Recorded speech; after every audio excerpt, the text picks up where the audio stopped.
welcome to chapter 5 of the Meal Prep Saga. I'm calling this chapter The Archive. Why? Because your fridge and your freezer are storing this whole system. But if this system doesn't help you use your food, it doesn't work, right? It defeats the whole purpose. What is the problem here? A lot of people use their fridge like a giant container. You open the door, you place things wherever they fit it, you close the door, you forget about it for 2 months. No structure, no visibility, no plan. And let's be honest, a lot of times, if you don't see the food, you won't remember you have it. And if you won't remember you have it, you're not gonna eat it. The idea here is to treat your fridge like a library shelf, not a box. Everything should have a place, everything should be visible, and everything should be easy to access. You are not just storing your food, you are reducing the effort of decision making. In other words, you are making your life easier. Now, let's talk about containers. Of course, if you are starting this meal prep journey, I would just recommend you use whatever you have available. But know that even the containers that you choose can be a game changer for your meal prep plan. If every container has a different size, different shape, different lids, your fridge is going to become a mess. And you know what is going to happen? You are going to end up with Tupperware rage. I recommend you choose containers based on these characteristics. They stack well. The portion size is appropriate for your lifestyle. For example, if you're going to do individual grab and go portions, you want smaller containers. If you're gonna portion things family size, you want bigger containers. So it has to be appropriate for your lifestyle. Visibility is also very important. You want to see what is inside. I personally like glass containers. They're easy to clean, they don't retain any smell, and honestly, they match all the characteristics that I mentioned before. So those are my go-to.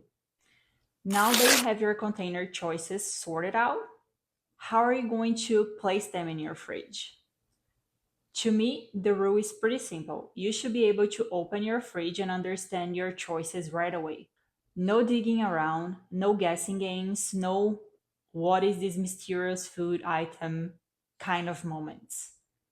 If you're not doing individual grab and go containers like this, where you have your protein, your carbs, and your veggies, what I suggest is try and group them in similar items in your fridge. So have a corner just for the carbs, have a corner just for the proteins, and one just for the veggies, and so on and so forth.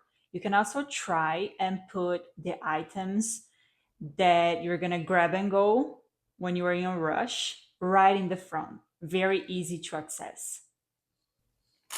Now let's talk about your freezer. The freezer is an excellent backup plan. Let's treat it like a second archive. If well managed, the freezer is going to give you way more flexibility, and that's a great strategy. Had a busy day at work, don't feel like cooking, don't have the energy, no problem. Your freezer got you covered. But again, this is only gonna work if you're able to see what is in there. So apply this container strategy in your freezer as well. And don't forget to label your items. Yes, label everything. Put a name, put a date. Doesn't have to be complex, doesn't have to be fancy. Another important thing, especially when you're using your freezer, is to follow a basic rotation rule. First in, first out. If you have a chest freezer, keep the newer items at the bottom and the older items on the top. By the way, apply that to all your ingredients, okay? So if you're gonna go to a Costco haul on the weekend and get a big piece of meat and you have an older one in your fridge, make sure you are rotating them. That way you're not gonna get meat with freezer burn. What I want people to understand is that the goal of meal prepping is not spend more time cooking. It's actually eating better quality food, real food. But at the end of the day, if the food that you put so much effort to produce doesn't get used, well, the whole system failed. And it didn't fail because you didn't try hard enough.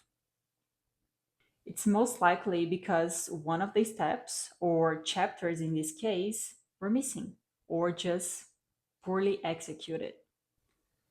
A little bit of chef's reality now. In professional kitchens, the organization and the clarity will determine the speed and the quality of the service. And the same thing can be applied at home as well. When your fridge is organized, your decisions become easier, and easier decisions create more consistency, and consistency creates habits. This is the meal prep saga: the menu, the market, the kitchen, the reset, the archive. 5 chapters that create a system. If something is not working, you don't have to start over. You just need to find the missing chapter.